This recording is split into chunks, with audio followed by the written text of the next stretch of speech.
Well, Sebastian shocked everybody that day. While billionaire daughters were busy shining and posing for selection, he walked straight past all of them and stopped in front of a dirty, barefoot girl carrying blocks on her head. Before anyone could blink, he knelt. The crowd scattered. Someone screamed, "Jesus!" Another fainted. Sebastian looked up at her and said, "Marry me, I choose you." His mother exploded instantly. "What? Over my dead body? Sebastian, you must pick one of these rich girls, not this labourer." Sebastian only smiled. "Mom, none of them touches my heart. She is my queen." The entire place went silent. Shock, chaos, confusion. Besties, get ready, because what happened next? You're not ready. Watch the full story now. The full story. The sun hadn't even bothered to rise properly over Lagos, yet the streets were already alive with chaos. Horns blaring, KK riders zigzagging like they were auditioning for a stunt show, and roadside sellers shouting so loud that even the gods would wake up. "Hot puff puff, sweet puff puff, make I give you correct price." But amidst the madness, one young woman was moving like a ghost the city couldn't touch. Chisholm, just 24, had eyes that had seen enough heartbreak to last 3 lifetimes. Her hair was a wild tangle tied with a faded scarf, her boots old enough to be considered antiques, and her hands were permanently grey from cement and sweat. Every morning, she marched to the construction site down the road like a general reporting for battle, except she was the soldier, the captain, and the unpaid hero all in one. Chisholm wasn't a typical worker. She carried blocks heavier than some men could lift, shoveled cement with surgical precision, and pushed wheelbarrows piled with sand like it was child's play. Sweat dripped from her forehead, soaking the threadbare fabric of her shirt, but she never complained aloud. Complaining was for people with the luxury of time. And she didn't have that luxury. Life hadn't been kind. Chisholm's parents died in a bus accident while returning from their village. No relatives came. No neighbours extended a hand. She was left alone with her younger siblings, Obinna, just 18, and Blessing, only 14, tiny bodies that depended entirely on her. Overnight, Chisholm became their everything, their mother, their father, their protector, their hope. She started small, selling bread by the roadside, washing clothes for neighbours, anything to keep them fed. But when that wasn't enough, she begged a mason to teach her the ropes of construction work. And that's how she became a master of survival, carrying cement and blocks as if they were extensions of her own body. Even in the harshest moments, Chisholm had a ritual. After the day's work, when her hands trembled and her muscles screamed for mercy, she'd perch on the edge of a half-built floor, look at the grey morning sky, and whisper, one day, this nonsense will change." Little did she know, one day wasn't years away. It was closer than she could imagine, sneaking up on her like a kiki rider dodging traffic. Far away in the other half of the city, the polished, air-conditioned world of high-rises and luxury, lived Sebastian Moore, a 30-year-old billionaire who had seen more bank accounts than human faces. His life looked perfect on Instagram, tall, calm, and utterly untouchable. He owned 4 massive real estate companies, one in the US, one in China, one in Dubai, one in Nigeria, and his face was on billboards like Lagos itself was his personal campaign.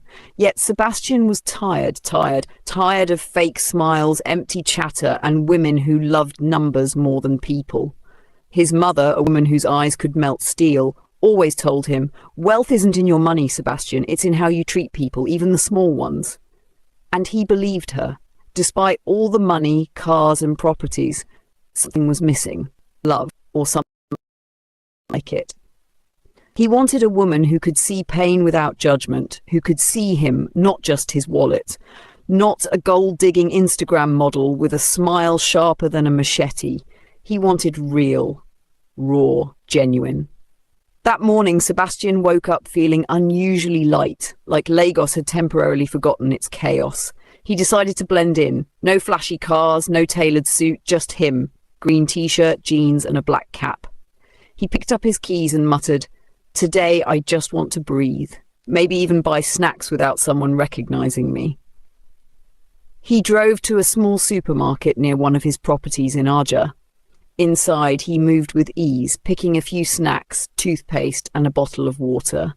He smiled at the cashier politely, paid, and slipped his leather wallet into his back pocket. Everything seemed normal, perfectly normal.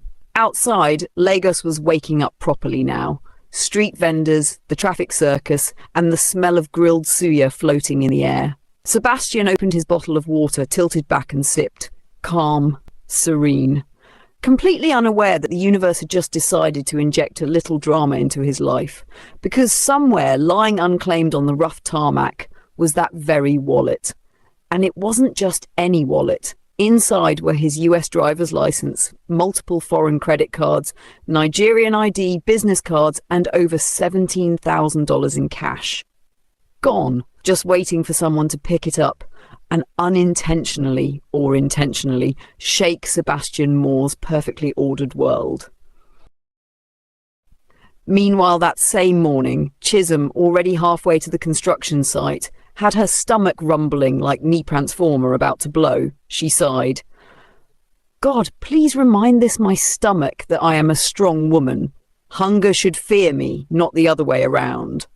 But her stomach refused motivational speech, so she rerouted to the small supermarket around the junction. It wasn't fancy, just those supermarkets where the AC works only when it feels like it, and everything smells like bread and detergent mixed together. She digged into her nylon purse like a woman searching for her destiny, counting the money once, twice, 3 times. "Let me be sure before cashier will embarrass me in public." After confirming it was enough, she picked a soft drink and a small pack of biscuits. No extra nonsense. Hunger was real, but poverty was realer. As she stepped out quietly, sipping her drink, something shiny near the parking lot grabbed her attention. A wallet. Black, thick, sitting on the ground like it came from heaven. Nobody around. Nobody shouting, "I lost something." Nobody acting suspicious. For a moment, Chisholm stood still. This Lagos, anything you see on floor, you check well. It can be blessing or village people. But curiosity won. She bent down slowly, picked it up. The moment she opened it, her eyes nearly left her head. Foreign notes, bundles, business cards, documents. Her voice escaped before she could stop it. Jesus Lord, who born this wallet? She flipped through the cards. The names sounded foreign, like Hollywood actors.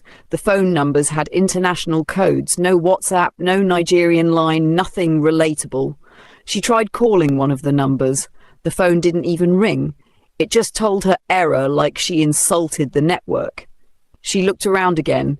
No commotion, nobody checking pockets, nobody running, nobody looking like they misplaced $17. For a brief, very brief moment, her brain whispered, "You fit just carry this thing, jejely go house. Who go no?" But something in her said no. "Chisholm, you're poor, but you're not a thief." She marched back inside the supermarket like a soldier. The cashier, a young lady with eyelashes long enough to fry a kara, looked up. "Yes, madam. You want to buy something again?" "No." Chisholm lifted the wallet. "I found this outside. Somebody lost it." The cashier's eyes opened wide. "Ha! Somebody lost this kind of wallet? In this Lagos? And you brought it inside? My sister, you are trying. Oh!" Chisholm just nodded. "Please give it to security. When the owner comes, return it." The cashier stared as though she was seeing an endangered species. "You are a good person. God bless you. I swear your type is scarce." Chisholm just smiled faintly, waved them off, and left. Meanwhile, at that same moment, Sebastian Moore, the billionaire with money, calmness, and zero street sense, pulled into a petrol station. "Morning, sir. Full tank?" "Yes, please." "Card or cash, sir?" "Card." The attendant nodded. "Ah, okay, sir, but you get one small rule. If it's card, you go pay first because network fit disgrace somebody." Sebastian chuckled. "All right, no problem." He reached into his back pocket. Nothing. He checked the other pocket. Nothing. He froze. He opened the car door, checked under the seat, checked the other seat, Checked like someone looking for his destiny. Nothing. He jumped to the back seat, checked his bag, checked his file, checked even the car manual as if the wallet might be hiding in there. Nothing. His heartbeat increased. His voice dropped into panic mode. "My wallet! Where's my wallet?" He looked at the attendant. "Sir, you day okay? Give me 1 minute." Before the poor attendant could blink, Sebastian jumped into the car and zoomed off. He reached the supermarket in record time, stepped out so fast that even the security camera was confused. He walked straight to the cashier. "Please, I was here earlier. I think I lost my wallet. Did anyone find anything?" The cashier blinked dramatically. "Oh, you're the man who bought snacks and water, right?" Yes, that's me," he said anxiously. "Well," she smiled, "a young lady found a wallet shortly after you left." Sebastian exhaled so deeply the cashier almost asked if he needed CPR. "Please, can I speak to security?" The cashier called the head of security, a tall man in a navy uniform with Mr. Amos written boldly on his tag. "Good day, sir," he greeted politely. "Good day," Sebastian answered. "Someone returned a wallet. I believe it's mine." Amos opened a drawer and brought out the black wallet. "Can you prove it's yours?" "Yes," Sebastian said quickly. "There's my business card inside. My name is Sebastian Moore. You will also see my passport photo." The officer checked. Everything matched. He handed the wallet to Sebastian. Sebastian opened it slowly, one compartment at a time. US driver's license, foreign credit cards, Nigerian ID, business cards, cash, all $17,000 still sitting like obedient children. Not $1 missing. Sebastian swallowed, overwhelmed. "Where is the lady who brought this?" he asked. "She didn't say her name." The cashier replied. "She didn't wait for thank you. She just bought her snacks and left." "She didn't leave a number?" "No, sir." Sebastian stood there, stunned. He requested a pen and paper, wrote down his number, folded it neatly and handed it to the cashier. "If she ever comes back, please, give this to her. Tell her I need to speak to her." "Yes, sir," they both said. Sebastian then reached into his wallet, brought out generous cash, and handed some to the cashier and the security man. "Thank you," he said sincerely, "not just for returning it, but for being part of something good." They beamed with smiles. Sebastian walked out slowly, still searching around the premises with his eyes, hoping to catch a glimpse of her. Even though he doesn't know who she is, she was long gone, he muttered to himself. That night, Sebastian lay on his king-sized bed in his mansion, lights off, city calm, AC humming softly. But his heart was anything but calm. He tossed, turned, flipped pillow, changed position, stared at the ceiling. His mind was running marathons. That girl, she saw $17,000 cash and didn't touch a dime. She didn't boast, didn't wait to be praised, didn't even leave a number. "I don't even know her name." He put his hand on his chest. "Whoever she is, she's rare, very rare." He looked at the ceiling again. "I hope she comes back. People like her should be rewarded." But deep down, he knew this wasn't the end. Some stories were not accidents. Some meetings were already written, and something in him whispered their paths would cross again, in a way neither of them expected. 3 long weeks crawled by like Nipa, restoring light one bulb at a time. During those weeks, Chisholm returned to her normal hustle, mixing cement, carrying blocks, dragging wheelbarrows like someone training for Olympics weightlifting. But today was different. She finally had a little savings, just enough to buy groceries for Obinna and Blessing. She walked into Fair Price Supermart, pushing a shaky trolley that behaved like it had tribal marks. One wheel straight, the other one rebellious. Her eyes were heavy from work. In fact, she looked so tired that even tiredness was tired of her. As she walked in, she didn't notice the cashier at the far corner waving like someone signalling a Danfo driver. "Excuse me, ma'am." "No answer." "Madam, good afternoon." Still nothing. Finally, one gentlewoman tapped her shoulder and whispered, "Auntie, I beg, that cashier they call you." Chisholm paused like someone pressing rewind in her brain. She turned slowly. The cashier hurried over with a smile almost too bright for a supermarket salary. "Good afternoon, Ma," she said, sounding unusually excited. "Sorry to disturb you, but somebody left something for you." She handed Chisholm a small folded note. Chisholm blinked. "Who left it?" The cashier grinned proudly. "The man whose wallet you returned that day." "Omo, the guy serious?" He say, "If you ever show your face again, make I give you this." Chisholm's heart did a tiny backflip. She opened the paper slightly. A phone number. Just a number, but it felt heavier than cement. "Thank you," she whispered. "Ah, thank him. He really wanted to see you," the cashier said, nodding like a pastor confirming prophecy. Chisholm tucked the note safely into her shopping bag, but her mind was gone.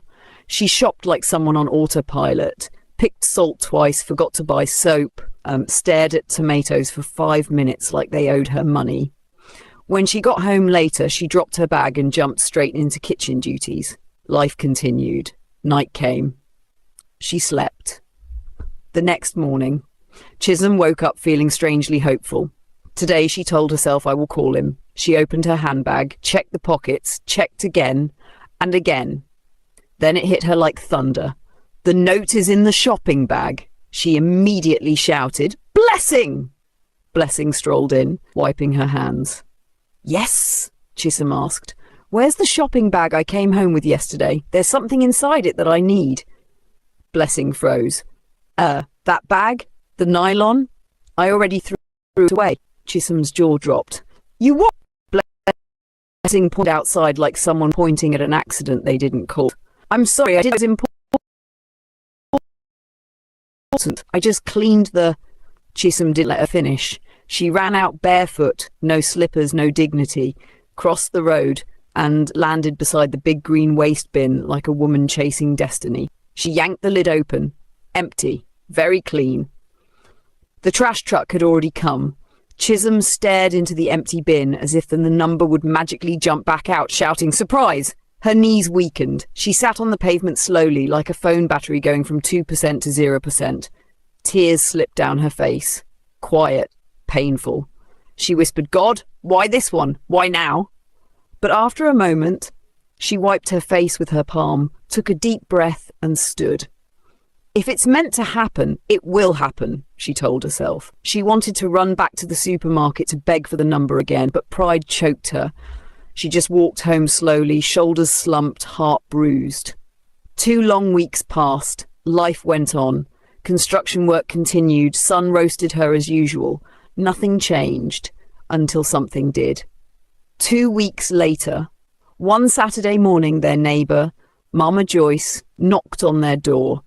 "Chisholm, my daughter, hope you're awake. They're sharing food and drinks at the local government hall. Free outreach.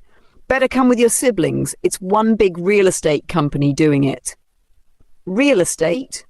The name pricked her heart slightly. She shook it off. "Okay, Ma, we'll go." The place was full but organised. Children were laughing. People were receiving food packs. Volunteers were arranging drinks. Chisholm was given a small sack of rice and canned tomatoes. Blessing collected water and biscuits. Obinna collected 2 extra because nobody could question his height. As Chisholm turned to leave, she spotted a familiar face at the refreshment table. It was the supermarket cashier. The lady squinted, then gasped happily. "Ah, you, the Good Samaritan that returned the wallet!" Chisholm chuckled shyly. "Yes, it's me, but I, lost the number you gave me." The cashier's smile stretched wider than Lekki Ikoyi Bridge. "Forget number, the man himself is here today." Chisholm froze. Her heartbeat jumped like generator starting. "The man is where?" The cashier leaned closer and whispered, "He's the one sponsoring this whole outreach." "What?" Chisholm's eyes scanned the crowd like police looking for suspect. Then the cashier pointed toward a quiet black SUV parked at the corner, windows tinted, engine humming gently. "That's him. Mr. Sebastian Moore, sitting inside that SUV. Let me go and call him." Chisholm jumped back as if the ground shocked her. No, I beg, there's no need. I didn't come for..." But the cashier was already walking away, shoulders bouncing like she was going to deliver juicy gossip. Chisholm's heart started beating like someone knocking on metal. Her palms grew sweaty. Her legs felt like boiled yam. For a moment, the entire outreach field felt like it paused. The cashier reached the sleek black SUV, bent slightly, and whispered something to whoever was inside. Then she pointed, straight at Chisholm. Chisholm wanted the ground to swallow her, or at least open small space she could hide inside. Then the SUV door opened, and Sebastian Moore stepped out. Fresh haircut, perfectly ironed white shirt. A wristwatch that could pay rent for the whole street. He looked in Chisholm's direction. Their eyes met. Chisholm's heart quickly performed praise and worship on its own. Sebastian walked toward her in slow motion, like Hollywood slow motion, but with Nigerian sun shining too brightly for comfort. When he reached her, he gave a small, peaceful smile. I finally met you, he said, voice calm like someone who never rushes for anything in life. Not even traffic. Chisholm slowed. Good afternoon, sir. What's your name? He asked. I'm Chisholm, she said, shy but steady. He nodded softly. Chisholm, you have no idea how long I've been trying to find you. She looked down. Her voice came out small, like she was confessing to a crime. I lost the number the cashier gave me. I put it inside a nylon bag. My siblings threw it away. It pained me, En. Sebastian chuckled lightly. No need to apologize. Maybe this was meant to happen. He looked at her as though he already knew she was someone special, someone he wasn't ready to let disappear again. How did you hear about this outreach? He asked. A neighbor told me, she replied. So I decided to bring my siblings. That's good. I'm glad you came, he said warmly. Then he took out his phone and held it out. Please type your number. Chisholm took the phone with two hands like it was holy money. She typed carefully, backspacing twice to check if her thumb was misbehaving. Sebastian dialed her immediately so she could save his number. Call me when you get home, he said gently. Chisholm nodded with a bright smile that almost reached her ears. Yes, sir. But Sebastian wasn't done. He opened the car, reached inside, and brought out a slim brown envelope. He offered it quietly. A small support for you and your siblings. Please take it. Chisholm's throat tightened. She pressed the envelope to her chest. Thank you, sir. God bless you richly. Sebastian smiled again and walked back toward the organizers. Chisholm headed toward the main road with her siblings, her groceries, and a heart-dancing Azonto. Everything felt like a beautiful dream. At the bus stop, a small yellow bus screeched to a halt. Enter, enter! No change-o! The conductor shouted with unnecessary confidence. Chisholm squeezed herself and her rice pack into a tiny space near the back. Her handbag balanced on her lap. Halfway through the ride, the bus reached her stop. Driver, I dey drop! The driver hissed. Madam, big quick, quick! No dey use delay hold my destiny! Chisholm opened her bag to bring out money. Her phone was right on top of the cash. So she lifted the phone, placed it gently on her lap, reached for the money underneath, paid, and hurried down to avoid being shouted at again. She grabbed her bag, she grabbed her rice, but she did not grab her phone. The bus door slammed shut. The bus zoomed off.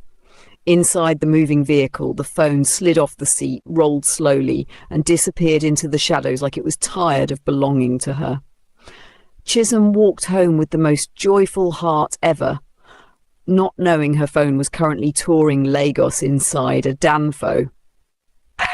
She entered the house, dropped her groceries, sat down and opened her bag. Time to call Sebastian. She checked again and again and again. The phone was not there. Her chest tightened. Then she remembered.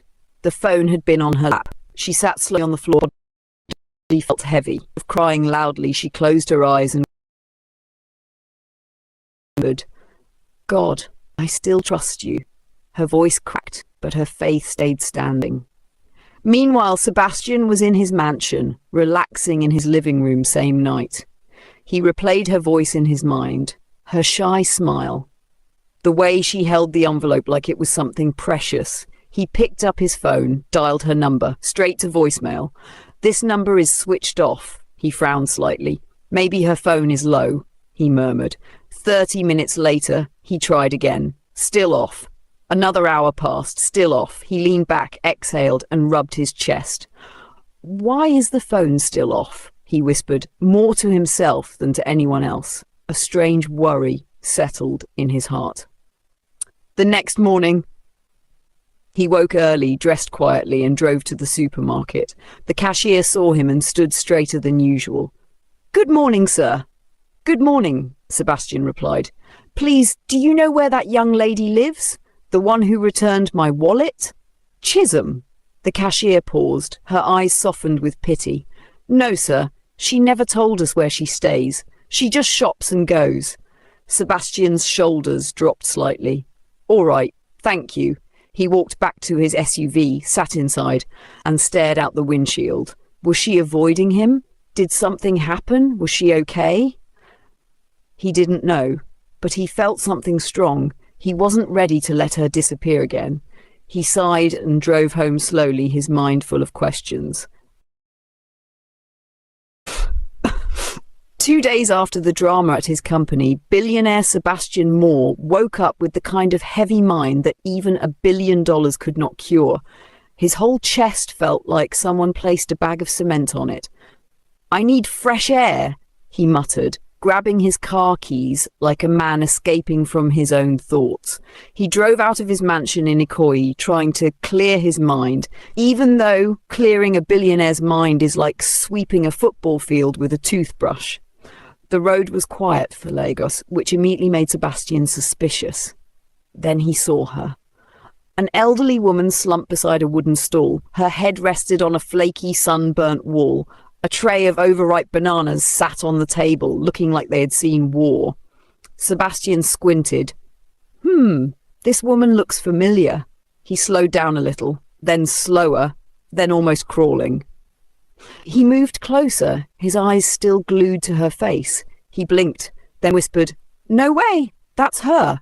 He parked immediately, jumped out, and walked toward the woman with the cautiousness of someone approaching a sleeping lion. "Ma," he called softly. "Mama Amanda?" The old woman jerked awake, her eyes full of fear, like someone expecting trouble. "Please, who be that?" she asked, her voice shaking. Sebastian smiled, a small, gentle smile that didn't match his intimidating billionaire aura. "It's me, Sebastian, son of Henry and Patricia Moore." Her eyes widened like someone just switched on the generator of her memory. "Jesu!" she gasped, placing both hands on her chest. "Henry Moore's son? The small boy I used to carry on my back? The one that used to cry if biscuit finishes?" "Ma, please." Sebastian coughed dramatically. "Don't destroy my reputation." The woman laughed, then cried, then hugged him. Everything at once. Very Nigerian auntie behaviour. "My son! See how you have grown. God has done it for you, my billionaire!" She kept talking and patting his back like she was trying to dust invisible dirt. Sebastian held her hands. "Mama Amanda, why are you here? Why are you even sleeping outside like this?" She exhaled loudly, the long-suffering type. "My son, it's a very long story." Sebastian didn't need the full chapter. The cover page was enough. "Let's go home," he said. "You're not staying here another minute." He helped her into his car, carefully, like she was a queen returning to her palace, and drove off. The next morning, Mama Amanda woke up in a well-furnished guest room. AC, blow bed soft, duvet warm, pillow fluffy. She sat up confused, touching the bed like she was checking if it was real or dream. Sebastian walked in with a gentle smile. "Good morning, Mama." She looked at him, and tears just poured. Fast. "My son, God will bless you." "You don't know the shame you rescued me from." Sebastian quickly wiped her tears with a white handkerchief. "Mama, no more crying. You will never beg again, not while I'm alive." He meant it, every single word. After breakfast, and 3 cups of hot Milo because Mama Amanda said the house was too cold for her bones, Sebastian asked gently, "Mama, what really happened?" She sighed and looked far away. "My son, after your parents relocated to California, they settled me. The money was good. I opened a small foodstuff shop, rented a small apartment. Everything was going well." Sebastian listened quietly, nodding. But things changed. Prices went up, customers decreased, profit dropped. Before I knew it, my goods started spoiling. Then my landlord came and started disturbing me. I begged him small time, but you know how some people can be. Sebastian let out a small, sarcastic hiss. Landlords in this Lagos, and some of them need deliverance. Mama Amanda continued. One afternoon he brought 2 men. They threw my things outside. I moved into my shop. No choice. That was the only roof I had left. Sebastian's jaw tightened. One night, thieves broke in, 5 of them. They stole everything. My money, my phone, even the bags of rice I kept aside. Sebastian's fists tightened. 5, armed, on an old woman? His voice dropped. God will judge. The next month, the shop owner locked the place. She said if I can't pay rent, I should go. I begged, but her heart was like stone. Sebastian felt pain rising in his throat. His eyes burned. He covered his face with one hand. Mama, why didn't you call me? I didn't want to disturb you, my son. You're a big man now with big responsibilities. Who am I? Sebastian stood up abruptly, anger and hurt mixing inside him. Mama, you are somebody to me. You were there when my parents were flying up and down the world. You raised me. You protected me. Mama Amanda looked at him with watery eyes. Sebastian inhaled deeply. This will never happen again. Later that day, Sebastian entered his study and dialed a number. Hello, sir, the voice answered. His site engineer, GenZMom supervisor. Good morning, Sebastian said. Morning, sir. Any instructions? Yes. I want a house built. A house? For who, sir, and what type? Sebastian leaned back in his leather chair. A 4-bedroom bungalow, simple, solid, peaceful. I want it completed in 2 months, no excuses. The engineer repeated, already sitting through the phone. Yes, it's for someone important, very important. She moves in the day you hand it over. Consider it done, sir. Sebastian ended the call. Construction began the next week. Dust rose. Work hammered, cement bags flew. Chisholm, the 24-year-old hard-working site worker, stood among them, helmet on, determination in her eyes, working hard as usual.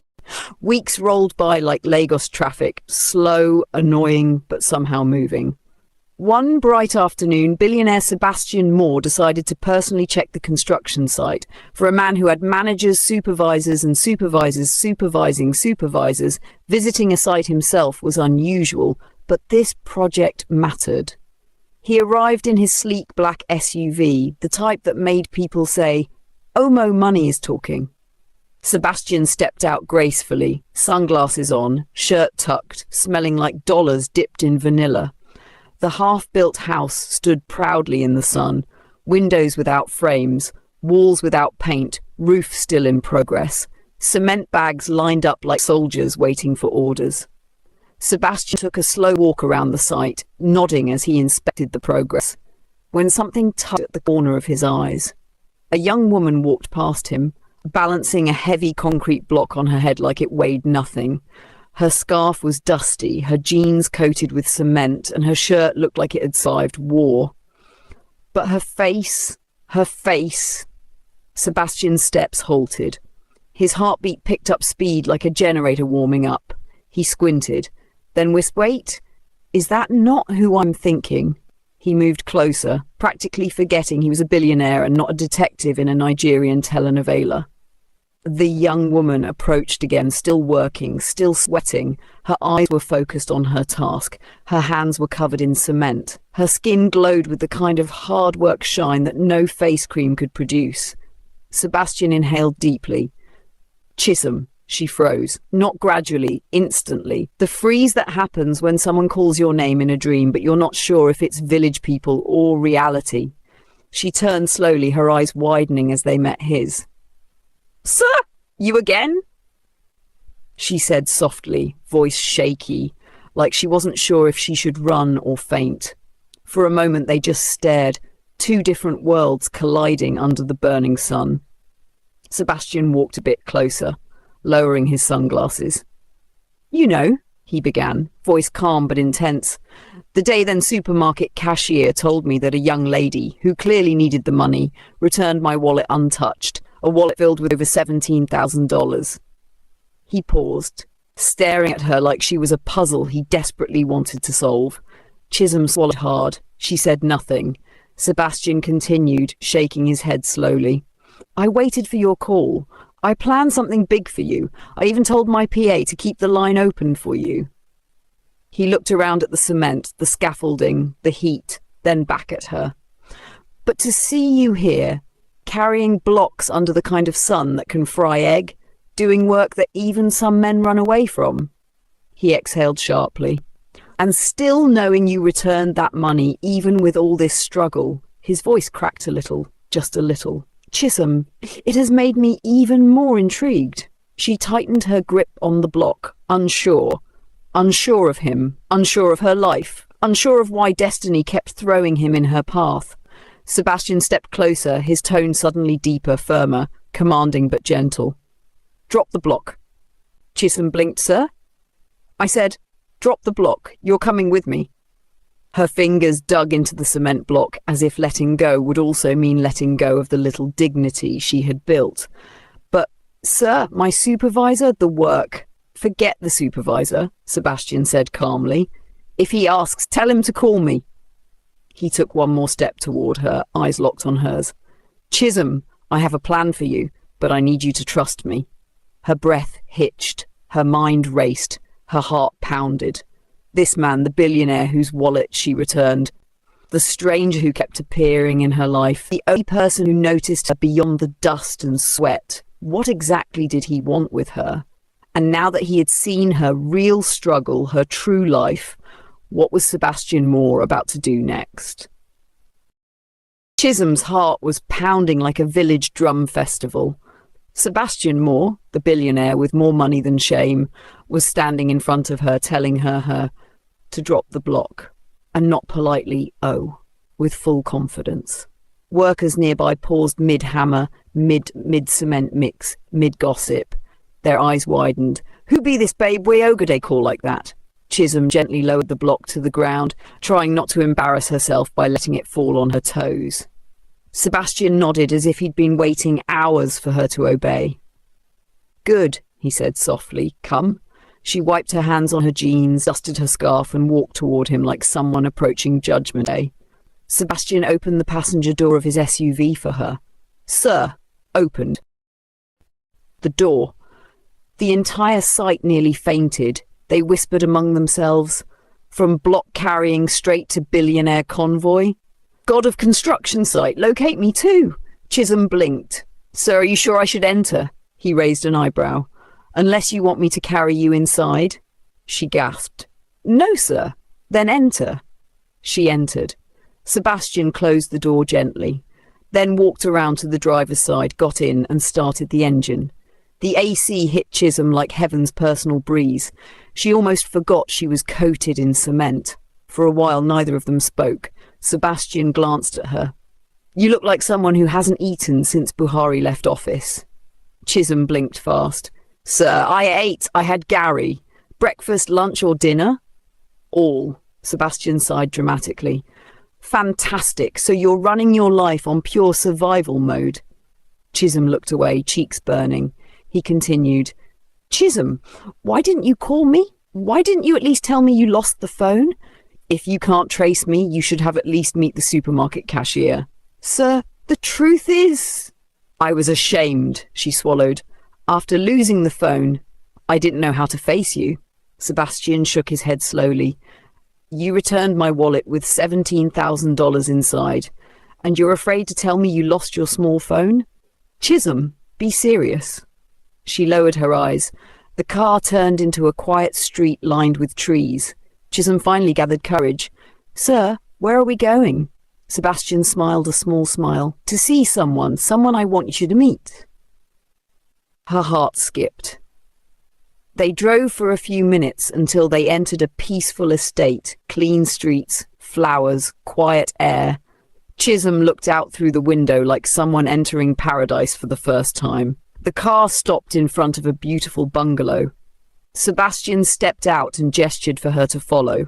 Inside the compound, a familiar elderly woman sat on a rocking chair under the shade, sipping tea and humming. Chisholm's eyes widened as the old woman turned. It was the same Mama Amanda, his nanny that he picked from the roadside.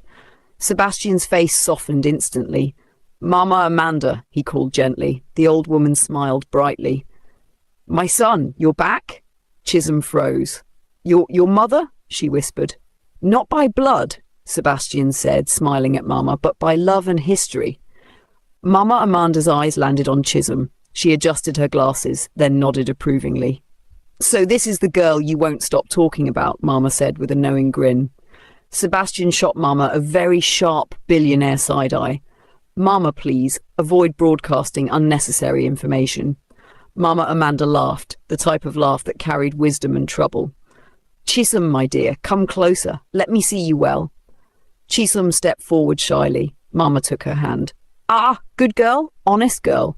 This kind of heart is rare." Chisholm's eyes began to sting with tears. Sebastian cleared his throat gently. "I brought you here so you can understand something. I want to give you a home, peace, a fresh start," Chisholm gasped. "Me?" "Yes, and I want you to trust me." She blinked. "Sir?" Sebastian looked straight at her. "Your life is too heavy for you to carry alone. I've waited for you long enough." Chisholm flinched. "You've—" Sebastian moved closer, slowly, sincerely. "Chisholm, I want to help you, not because I pity you, but because you earned my respect." Her chest tightened. Words refused to come. Then he added softly, "Tomorrow I'm following you home. I want to meet you properly." Chisholm's eyes widened like someone whose secret was about to leak. "Ah, sir? My house? In that place? I have 2 siblings, Obina and Blessing." "Okay," he said, "and make sure they're around. We have things to discuss." She stared at him, heart thumping. What did he want to discuss with her siblings? What exactly was Sebastian planning? Was this help? Was this destiny or a prank? Tomorrow would answer it. Chisholm couldn't sleep that night. She tossed, she turned. She rolled from one side of the bed to the other like roasted plantain someone forgot on the fire. Every time she closed her eyes, new thoughts flooded her mind like Lagos traffic during rainy season. Is this a dream? Why me? God, I beg, don't wake me up if this is a dream-o. Her siblings kept peeping into the room. Auntie Chi, are you okay? She forced a smile. Yes, I'm just thinking about life. But deep down, she was thinking about one thing, Sebastian. 2 weeks later, Chisholm's life transformed so fast, even her village people were confused. Boom, a brand new house. Boom, her siblings now walking into their new school like ambassadors. Boom, Chisholm now working at one of Sebastian's big companies, not as cleaner, not as secretary, but as a top staff, using both her street wisdom and sharp intelligence like pepper inside stew. Her colleagues respected her, her bosses trusted her, her haters feared her, her village witches still confused. Every day she walked into the office. People whispered, "Who is this girl? She is too fine. Oh, she's sharp die. She gets sense past some people we get PhD." And every time Sebastian saw her, he smiled that dangerous billionaire smile that melts somebody's liver.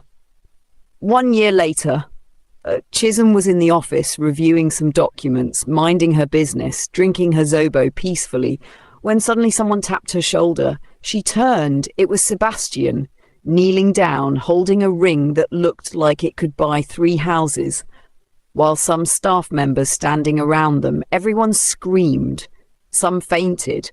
One person was recording live on Instagram. Another person was already planning Asoebi. "Chisholm," Sebastian said, smiling like a man that has made up his mind, "you walked into my life like a miracle. Will you marry me?" Chisholm froze. Her soul left her body and returned twice. Then she shouted, "Yes, before you change your mind." The office erupted like NEPA restoring light after the wedding. Despite all odds, despite jealous people, bad Bell family, office gossipers, and even Sebastian's exes forming motivational speakers, the 2 of them lived happily ever after. Chisholm transformed from street-smart survivor to powerful career woman to respected wife of a billionaire, to a woman who proved that grace, hustle, destiny equals unstoppable. And every night before she slept, she whispered, "God, thank you for not letting me sleep through my blessings." Hello, my beloved viewers. And that's how GenZMom's life turned around, from sleepless nights filled with fear to a future filled with love, comfort, and success. Life really has a funny way of surprising us when we least expect it, from the street to the boardroom to the altar. Her story reminds us that destiny can locate you anywhere, even when you're not looking for it. Moral lesson number 1, never look down on anyone. Today's nobody might become tomorrow's miracle. Number 2, kindness has a reward. A sincere heart can attract blessings you never planned for. Number 3, hustle's character grace equals unstoppable. Your journey may be tough, but your destiny cannot be denied. Call to action, besties. If GenZMom's story inspired you, made you laugh, or touched your heart, drop a comment in your own language. Let me hear from you. Like this video so YouTube will recommend it to more amazing viewers like you. Share it with someone who needs encouragement today. And don't forget to subscribe for more dramatic, emotional, and exciting stories. Love you all, besties. See you in the next episode.